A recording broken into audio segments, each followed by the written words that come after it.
தட்டை எப்படி செய்கிறதுன்னு பார்க்கலாம். ஒரு பவுலில் வந்து பச்சரிசி மாவு, பொட்டுக்கடலை மாவு, பெருங்காயத்தூள், உப்பு இதை எடுத்துக்கணும். அப்புறம் மிக்ஸி ஜாரில் வந்து பூண்டு, சீரகம், கருவேப்பிலை, காஞ்ச மிளகாய் இதை போட்டு ஒன்றும் பாதியமாக அரைச்சி அப்படியே அந்த மாவோடு சேர்த்து அப்படியே கொஞ்சம் ஊற வச்ச கடலைப்பருப்பும் சேர்த்து அப்படியே நல்லா கெட்டியாக பிசைஞ்சுக்கணும். அது கூட சூடான எண்ணெய் ஊற்றினா இன்னும் நல்லா கொஞ்சம் மொறுமொறுன்னு வரும் தட்டை.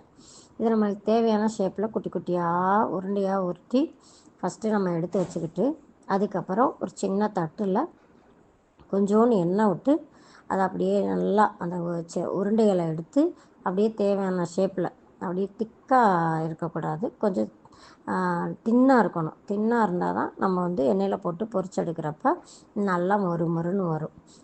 ஒரு ஒரு 5 இதை வந்து ஒரு டைம் வந்து ஒரு 5 எடுத்து தட்டி வச்சுக்கிட்டிங்கன்னா எண்ணெயில் போட்டு பொரிச்செடுக்கிறதுக்கு உங்களுக்கு வந்து கரெக்டாக இருக்கும். இப்போ எண்ணெயில் போட்டு அப்படியே நல்லா மொறுன்னு பொரிச்சு எடுத்துட்டிங்கன்னா இன்றைக்கி ஈவினிங் ஸ்நாக்ஸ் மழைக்கு அதுக்கும் நல்லா சாப்பிட்லாம் வாங்க.